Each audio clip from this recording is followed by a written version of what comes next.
Hello বন্ধুগণ, আমি সাধনা আরও একটা ঝাঁকানাকা রেসিপি নিয়ে চলে এলাম রান্নাঘরে। তো বন্ধুগণ, আজকে আমি তোমাদের সাথে মাত্র দুটো সেদ্ধ আলু দিয়ে ভীষণ মজার একটা নাস্তা রেসিপি শেয়ার করব। বাড়িতে হঠাৎ কোনো অতিথি এলে খুব সহজে তোমরা এটা বানিয়ে নিতে পারবে, আর খেতে ভীষণ টেস্টি হয়। বাড়ির ছোট থেকে বড় সবাই ভীষণ মজা করে খেয়ে নেবে, আর বানানো তো একদমই সোজা। তো চলো দেখে নেওয়া যাক আজকের রেসিপি। দারুণ স্বাদের এই নাস্তা রেসিপিটি বানানোর জন্য প্রথমে একটা মিক্সিং বোলের মধ্যে আমি দিয়ে দিলাম হাফ বাটি ময়দা, আর আমি দিয়ে দেবো ওই বাটিরই হাফ বাটি আটা। আজকের এই নাস্তাগুলো আমি আটা আর ময়দা মিশিয়ে করছি। তোমরা চাইলে কিন্তু শুধু ময়দা দিয়েও বানাতে পারো, তাতে কোনো সমস্যা নেই। স্বাদ মতো দিয়ে দিলাম লবণ, আর আমি এর মধ্যে দিয়ে দেবো হাফ চামচ চিনি, তাহলে টেস্টটা কিন্তু দারুণ আসবে। তারপর আমি এর মধ্যে দিয়ে দেবো 2 চামচ রিফাইন্ড অয়েল মানে সাদা তেল। তারপরে সমস্ত শুকনো উপকরণগুলোকে খুব সুন্দর করে হাত দিয়ে একটু ময়াম দিতে হবে, তাহলে নাস্তাগুলো কিন্তু একদম মুচমুচে আর খাস্তা তৈরি হবে। তো এইভাবে সমস্ত শুকনো উপকরণগুলোকে খুব সুন্দর করে হাত দিয়ে একদম ঘষে ঘষে মেখে নিতে হবে।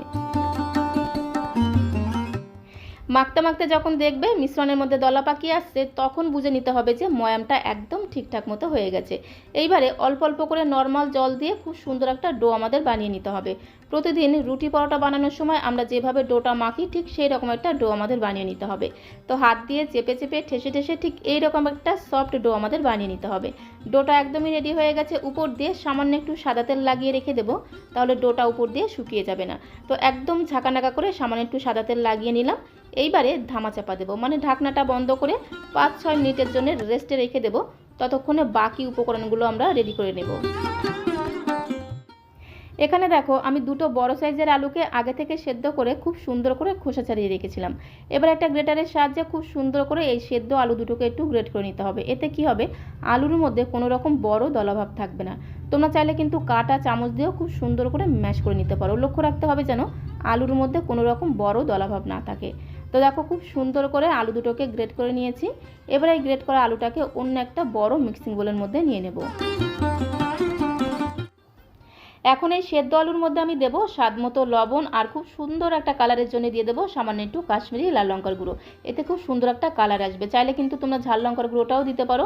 দিয়ে দিলাম হাফ চামচের মতো চিলি ফ্লেক্স। চিলি ফ্লেক্সটা কিন্তু সম্পূর্ণ অপশনাল, চাইলে তোমরা দিতে পারো, না দিলেও কোনো সমস্যা নেই। 4টে কুচনো কাঁচা লঙ্কা দিয়ে দিলাম, আর আমি এর মধ্যে দিয়ে দেবো দুটো মিডিয়াম সাইজের পেঁয়াজ।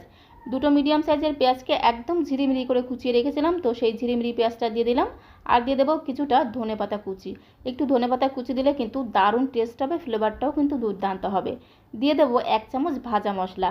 ভাজা মশলা বলতে এখানে গোটা জিরে, ধনে, তেজপাতা, শুকনো লঙ্কা একসঙ্গে শুকনো কড়াইতে ভেজে গুঁড়ো করে রেখেছিলাম, সে ভাজা মশলা দিয়ে দিলাম 1 চামচ। আর দিয়ে দিলাম 1 চামচ কাঁচা সর্ষের তেল। সবশেষে আমি এর মধ্যে দেবো চিজ। তো এখানে আমি একটা চিজের কিউব নিয়েছি, তোমরা চাইলে কিন্তু দুটো চিজের কিউবও নিতে পারো। তারপরে চিজগুলোকে এইভাবে খুব সুন্দর করে একদম ঝাঁকানাকা করে গ্রেট করে দিতে হবে। এইভাবে যদি একটু চিজ দেওয়া যায় না, নাস্তাগুলো জাস্ট অসাধারণ টেস্টি খেতে হয়। বাচ্চারা যেমন পছন্দ করবে, সাথে বড়রাও ভীষণ মজা করে খেয়ে নেবে। এবার এই সমস্ত কিছুকে খুব সুন্দর করে মেখে নিতে হবে।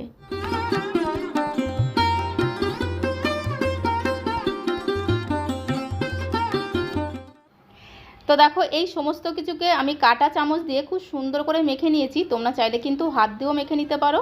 তো টেস্টি টেস্টি আলুর পুরটা কিন্তু একদমই রেডি হয়ে গেছে। আর এদিকে দেখো, যে ডোটা মেখে রেখেছিলাম, সেই ডোটাকে আরও একবার হাত দিয়ে খুব ভালো করে একটু মেখে নিতে হবে, তাহলে ডোটা একদম সফট হয়ে যাবে। তো বন্ধুগণ, আজকের এই রেসিপিটি তোমাদের কাছে যদি ভালো লাগে, প্লিজ একটা লাইক করে দিও, কারণ তোমাদের একটা লাইক আমাকে অনেকটা মোটিভেট করে নতুন নতুন ভিডিও বানানোর জন্য। তো দেখো, এইবারে ডো থেকে আমি ছোট্ট ছোট্ট করে লেচি কেটে নেব। আমরা লুচি তৈরি করার সময় যেরকমভাবে লেচি কাটি, তার থেকে একটু বড় করে আমি বেশ কয়েকটা লেচি এখান থেকে তৈরি করে নেব।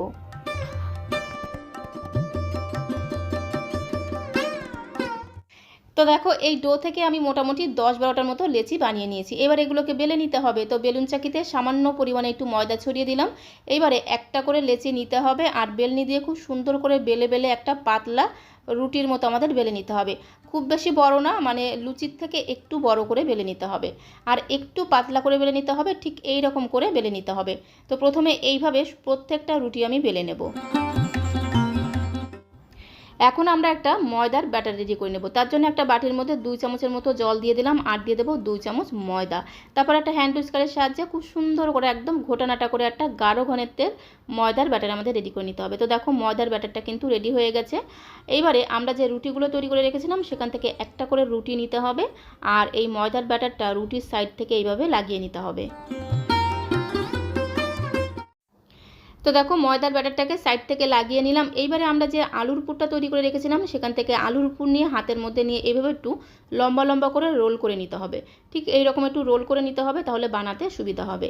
এবারে রুটির সাইড থেকে এইভাবে একটু ফোল্ড করে দিতে হবে, মানে ভাঁজ করে এইভাবে নাস্তাগুলোকে আমাদের তৈরি করে নিতে হবে।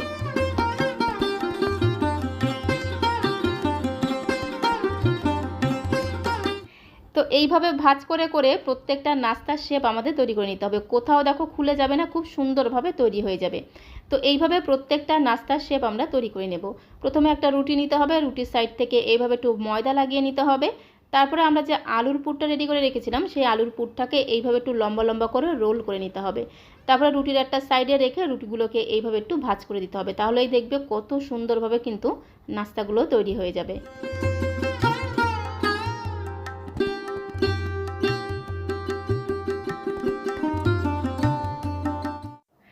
তো দেখো এইভাবে সমস্ত নাস্তাগুলোকে আমি তৈরি করে নিয়েছি আর দেখতে দেখো কতটা সুন্দর লাগছে। এইবারে নাস্তাগুলোকে আমাদের একটু ভাপিয়ে নিতে হবে।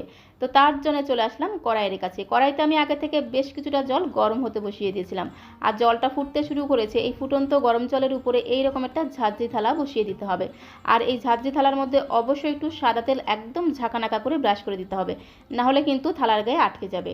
তো অবশ্যই কিন্তু একটু সাদা তেল লাগিয়ে নিয়ে একে একে সমস্ত নাস্তাগুলোকে একদম সাজিয়ে সাজিয়ে এই ঝাঁঝরি থালার মধ্যে বসিয়ে দিতে হবে। তো বন্ধুগণ চেষ্টা করবে এইগুলোকে যখন ঝাঁঝরি থালার মধ্যে বসাবে একটু ফাঁকা ফাঁকা করে বসাতে, তাহলে একটার গায়ের সাথে একটা লেগে যাবে না, নাহলে কিন্তু একটার সাথে একটা লেগে যাবে। এবারে গ্যাসের ফ্লেম মিডিয়াম টু হাইতে রেখে 3 থেকে 4 মিনিট একটু ভাপিয়ে নিলেই হবে। দেখবে কালারটা অনেকটা চেঞ্জ হয়ে গেছে। এবারে কড়াই থেকে নামিয়ে ঠান্ডা করে নিয়েছিলাম। তারপরে একটার সাথে একটা লেগে গেছিলো, সেগুলোকে আবার খুব সুন্দর করে ছাড়িয়ে নিলাম। এবারে এগুলোকে আমাদের ভেজে নিতে হবে। তো তার জন্য চলে আসতে হবে কড়াইয়ের কাছে। গ্যাসের ফ্লেমটা জ্বালিয়ে দিয়ে এখানে একটা ননস্টিকের কড়াইতে বেশ কিছুটা সাদা তেল আমি গরম হতে বসিয়ে দিয়েছিলাম। আর তেলটা যখন খুব ভালোভাবে গরম হয়ে গেছে গ্যাসের ফ্লেমটা মিডিয়ামে রাখতে হবে। গ্যাসের ফ্লেমটা মিডিয়ামে রেখে একে একে সমস্ত নাস্তাগুলোকে কড়াইতে দিয়ে দিতে হবে। তারপরে যখন একটা পিঠ ভাজা হয়ে যাবে বাকি পিঠগুলোকে উল্টে পাল্টে একটু লাল লাল করে ভেজে নিতে হবে, তাহলে দেখবে এই নাস্তাগুলো একদম মুচমুচে আর ক্রিস্পি তৈরি হবে। আর যেহেতু এই নাস্তাগুলোকে আগে থেকে ভাপানো আছে তাই ভাজতে কিন্তু খুব বেশি সময় লাগবে না। তো এইভাবে উল্টে পাল্টে নাস্তাগুলোকে একটু লাল লাল করে ভেজে নিয়েছি আর দেখো কালারটা কত সুন্দর এসেছে। দেখতে যতটা সুন্দর খেতে কিন্তু তার থেকে অনেক অনেক গুণ বেশি সুন্দর। তো এইভাবে নাস্তাগুলোকে লাল লাল করে ভেজে একটি প্লেটের মধ্যে আমি তুলে নেব। আর দেখো কতটা মুচমুচে আর ক্রিস্পি হয়েছে দেখেই তোমরা বুঝতে পারছো। তো এইভাবে কিন্তু সমস্ত নাস্তাগুলোকে ভেজে নিতে হবে।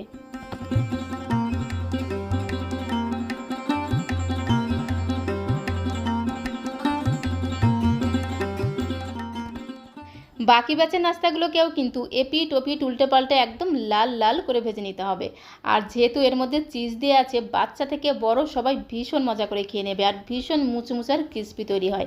একটি নাস্তা তোমাদের ভেঙে দেখিয়ে দেবো যে নাস্তাগুলো কতটা মুচমুচে হয়েছে আর ভেতরটা কতটা সুন্দর। তার আগে তোমাদের কাছে রিকোয়েস্ট করব আজকের রেসিপিটা তোমাদের কাছে কেমন লাগলো কমেন্ট বক্সে অবশ্যই লিখে জানিও। ভালো লাগলে একটা লাইক করে দিও, শেয়ার করে দিও।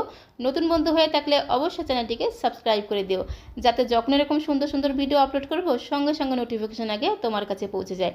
চাইলে কিন্তু এই নাস্তাগুলো তোমরা টমেটো সসের সঙ্গেও খেতে পারো, খেতে কিন্তু দুর্দান্ত লাগে।